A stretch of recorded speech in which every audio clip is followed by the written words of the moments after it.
여러분 안녕하세요. 곽인선 목사입니다. 우리 백석 가족들에게 큐티에 대한 좀 강의를 해드리려고 합니다. 여러분 큐티 많이 들어보셨죠?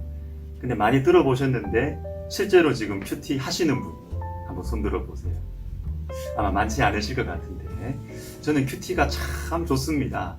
왜냐하면 큐티는요, 어떤 분 그러세요. 제가 남자 큐티 모임을 하고 있는데 그 큐티 모임에서 신앙생활을 좀 하신 분이에요.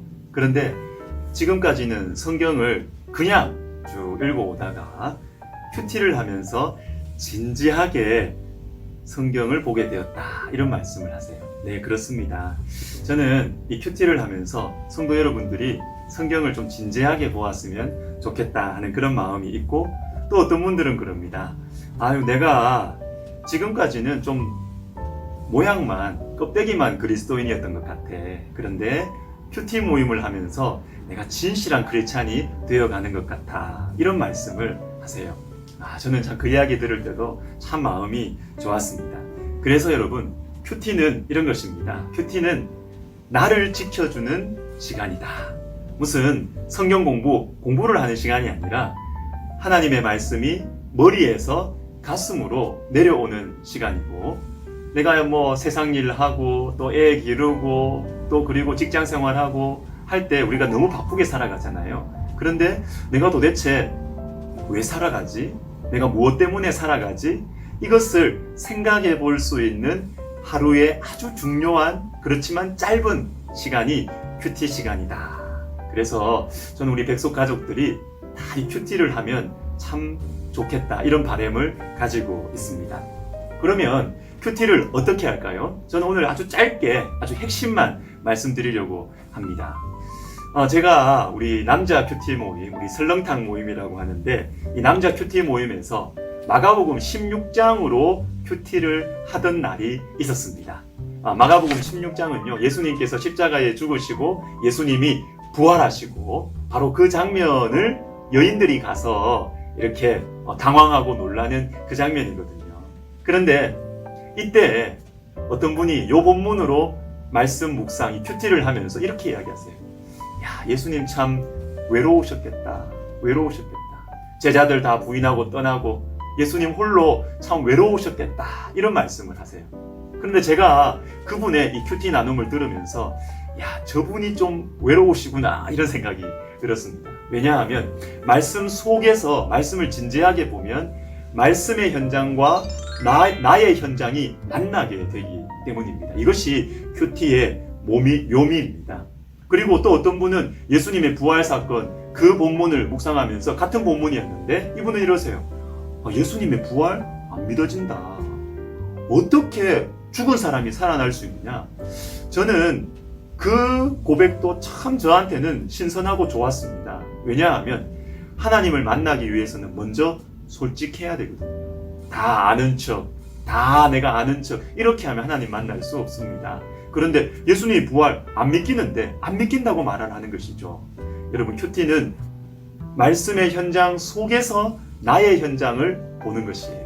그리고 말씀 앞에서 솔직해지는 것이 큐티의 가장 중요한 핵심이다 라고 생각하면 되겠습니다.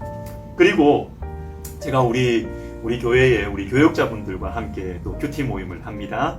큐티 모임을 하는데 한 번은 사무엘하 15장 말씀으로 큐티 모임을 하게 되었어요.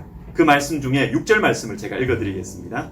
이스라엘 무리 중에 왕께 재판을 청하러 오는 자들마다 압살롬의 행함이 이와 같아서 이스라엘 사람의 마음을 압살롬이 훔치니라. 저는 내심 이 본문을 보면서 우리 전도사님들, 또 우리 강도사님, 우리 목사님들이 이거 어떤 성도가 나한테 이렇게 나쁜 짓을 했다, 우리 성도가 나한테 압살롬처럼 교사들의 마음을 훔쳐갔다, 성도들의 마음을 훔쳐갔다, 이런 고백을 할까봐 내심 걱정을 했었거든요. 그런데 참 감사한 것은 우리 교회 사역자분들이 어떻게 대부분 나누었느냐 하면, 제가 압살롬이었습니다. 제가 사람들의 마음을 훔치는 그런 역할을 했습니다 하면서 자기 이야기를 하는 거예요. 제가 그 이야기를 들으면서 우리 교회 사역자분들 참 좋구나, 참 진실하구나, 이런 생각이 들었습니다. 여러분, 큐티는 내가 무조건 다윗이 되는 게 아니에요. 내가 압살롬이 돼보기도 하고 내가 늘 예수님이 되는 게 아니에요. 내가 예수님을 부인하는 베드로가 나일 수 있다는 것을 알고 말씀 속에 나오는 그 인물이 내가 되어보는 것, 이것이 바로 큐티인 것입니다. 그리고 여러분, 이 렘브란트의 아주 유명한 그림 중에 십자가 세우기라는 그림이 있습니다.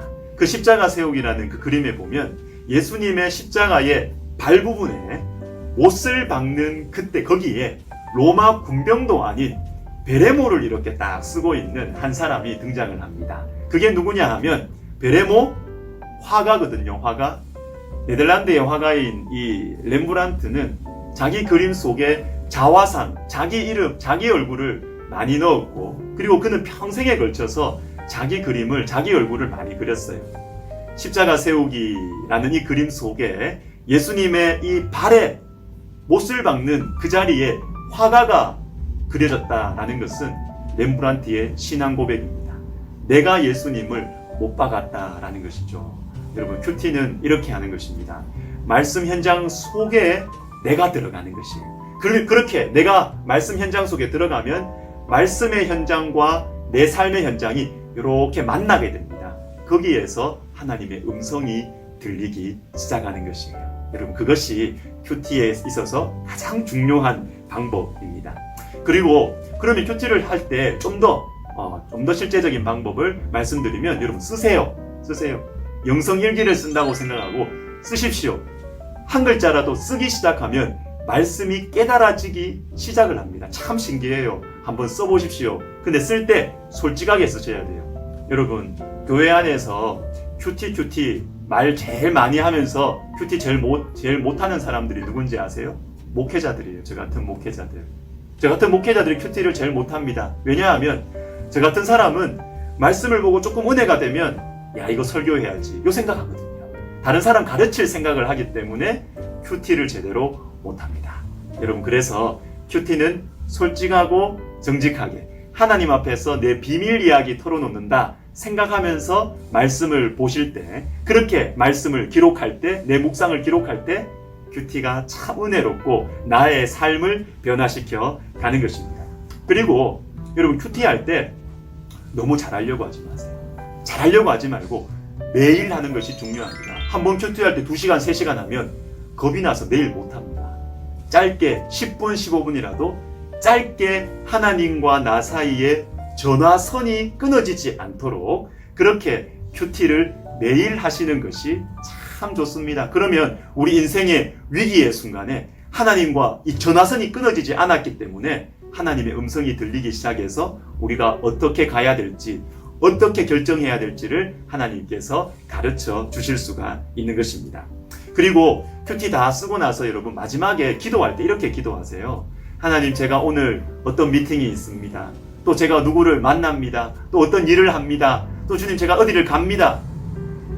일정을 우리 대장 대신 우리 주님께 보고를 드리세요. 내 스케줄을 보고 드리면서 마무리 기도하시면 참 좋습니다. 그리고 여러분, 제가 또 권하는 것은 뭐냐면, 교회에서 이렇게 이루어지는 큐티 모임에 꼭 참석하면 좋겠어요.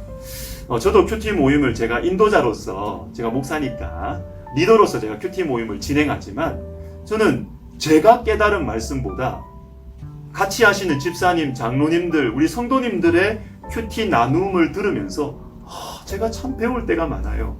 그래서 영적인 뷔페를 먹는구나, 이런 생각이 들 때가 많습니다.